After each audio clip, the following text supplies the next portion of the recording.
안녕하세요. 가시TV 유일한 멘토입니다. 여러분, 학점은행제를 진행하는 데 있어 가장 어려웠던 과정이 어떻게 되시나요?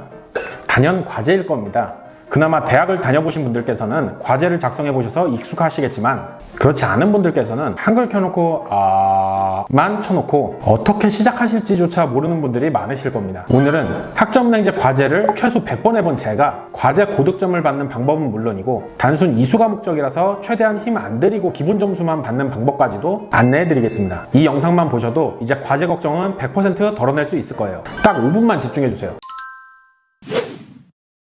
많은 학생들이 저한테 물어봅니다. 과제 그거 꼭 해야 되나요?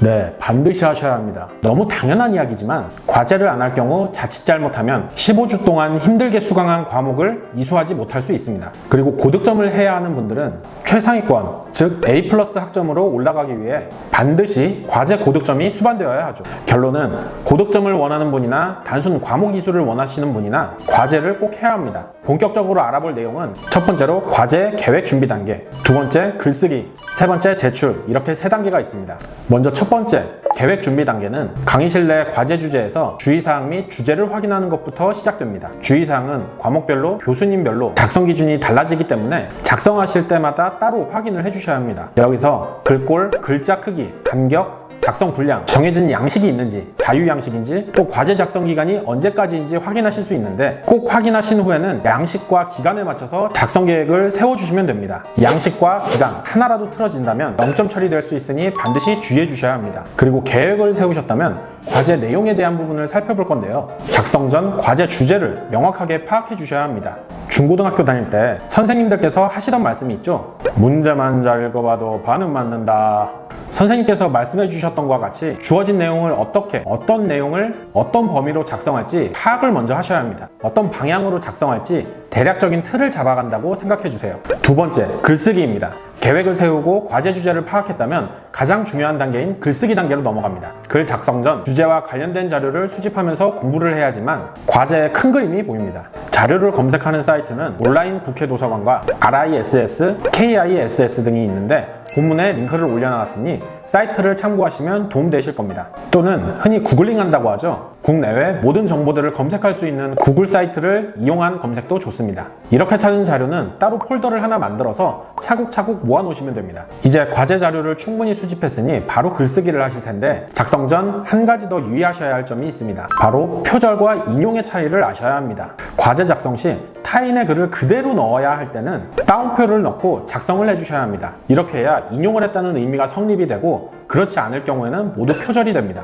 이때 표절하게 되면 과제 점수가 0점 처리가 될 수 있으니 반드시 출처를 남기셔야 합니다. 이렇게 인용과 표절의 차이까지 아셨다면 이제 본격적인 글쓰기에 돌입하게 됩니다. 글쓰기에 돌입할 때는 우선 목차부터 정하셔야 하는데, 목차는 보통 서론, 본론, 결론의 3단 구성으로 하시는 게 가장 일반적입니다. 서론에는 이 과제 주제에 대한 사회적 배경, 사전적 정의, 사회적으로 행해져야 하는 이유 등에 대해 작성하시면 됩니다. 그리고 본론에서는 소주제를 잡고 논리적 흐름에 따라서 연결을 해주시면 되고요. 마지막으로 결론에서는 전체 내용을 다시 한번 짧게 요약하면서 추가로 자신의 의견을 최대한 작성해 주시면 됩니다. 이렇게 결론까지 마무리가 되면 글쓰기가 끝이 납니다. 마지막 세 번째, 제출인데요. 제출하시기 전에 꼭 어색한 문장은 없는지, 띄어쓰기나 맞춤법은 맞는지, 글이 너무 적거나 많은 건 아닌지, 글의 분량까지 체크를 해줍니다. 이렇게 수정 작업까지 끝났다면 드디어 제출을 하시면 되는데, 그냥 업로드하면 끝 아닌가요? 절대 아닙니다. 우선은 첫 번째로 과제 제출 기간이 맞는지, 두 번째는 과제 파일은 수정까지 마친 최종본인지, 세 번째로는 파일명과 실제 작성된 교과목이 일치하는지, 네 번째로는 제출한 파일이 정상 제출이 되었고 열리는지까지 체크를 해줍니다. 그리고